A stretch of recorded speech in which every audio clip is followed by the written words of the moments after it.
Hey everyone and welcome. Today we're going to pull back the curtain on a secret that's been hiding in plain sight inside trigonometry. It's something that beautifully ties together all the major trig functions. And believe it or not, it all kicks off with just a tiny two-letter prefix. It all starts with a really simple question.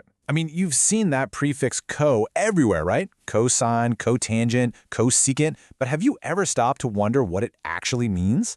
Well, it turns out it's not just some random name, it's a clue to how the whole system works. And this clue, it's kind of like a piece of detective work, but with words.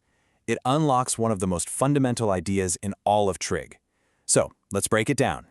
So here it is, the big reveal. The co is just short for complement. Seriously, cosine is literally the complement's sign. Cotangent, the complement's tangent.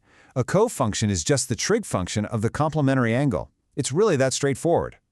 But this isn't just some neat language trick, okay?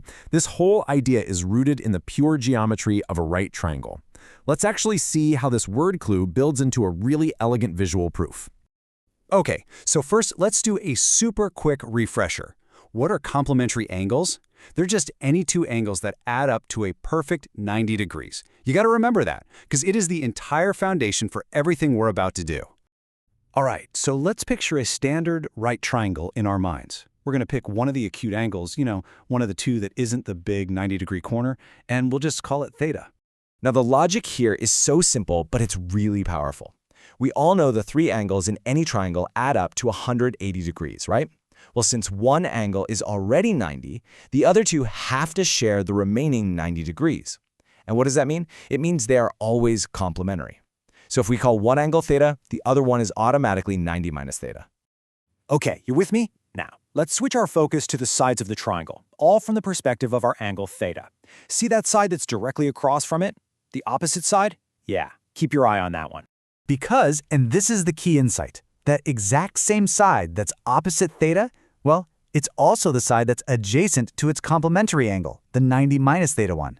Just let that sink in for a second. The side's entire role, opposite versus adjacent, completely flips depending on which angle you're looking from. This is the absolute core of the whole idea. So what does that mean? It means that the sine of theta, which we know is opposite over hypotenuse, is using the exact same sides as the cosine of 90 minus theta, which is adjacent over hypotenuse.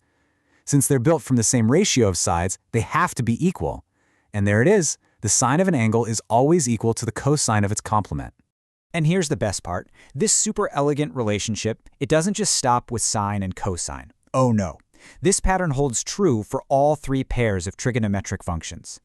And here they are in all their glory, the 6 cofunction identities, laid out for you in both degrees and radians. Just look at that beautiful symmetry.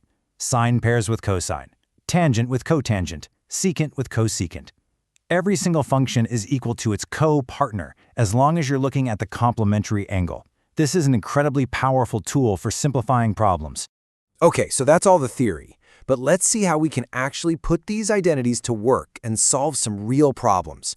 This is where the rubber really meets the road. Let's kick things off with a nice, straightforward example. Imagine you need to figure out the cosine of 60 degrees, but you're asked to use a cofunction identity to get there. It's a super simple three-step process. First, we just apply the identity. So cosine of 60 degrees is the same as the sine of its complement, which is 90 minus 60.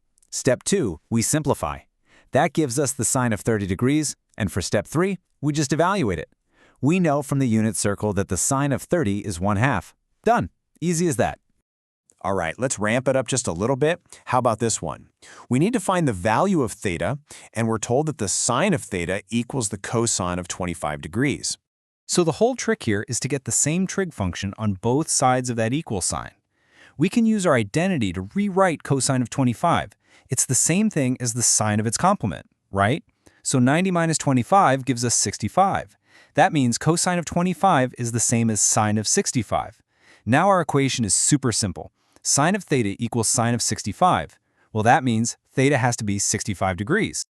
Okay, let's tackle a more advanced one, this time using radians. We have to simplify this fraction. Sine of pi over 2 minus x on top and cosine of x on the bottom. Now, I know it looks kind of messy, but trust me, it's not. The cofunction identity is the magic key here. We should immediately recognize that numerator, sine of pi over 2 minus x, That's just the definition of cosine of x. So we can swap it out. The fraction becomes cosine of x divided by cosine of x. And what's anything divided by itself? It's just 1. See? It simplifies beautifully. So as you can see, these identities are really powerful. But there are a couple of things to keep in mind so you can use them correctly, and it's also cool to see where they actually show up in the real world. All right, here is the #1 mistake people make, so listen up. The order of subtraction is absolutely critical. You are always subtracting your angle from 90 degrees, or from pi over 2, never the other way around. If you get that order mixed up, your answer is going to be wrong every time. So why does any of this matter outside of a math class? Well, just ask a surveyor or a construction worker. When they're out in the field and they measure an angle of elevation, that's looking up at something, they instantly know its complementary angle, the angle of depression. This little trick lets them switch between horizontal and vertical calculations on the fly. And that's essential for, everything from grading roads properly to setting the right pitch for a roof.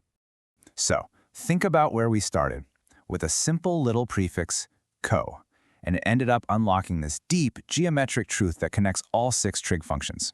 Kind of makes you wonder, doesn't it? What other secrets are hiding right there in the language of math, just waiting for us to find them?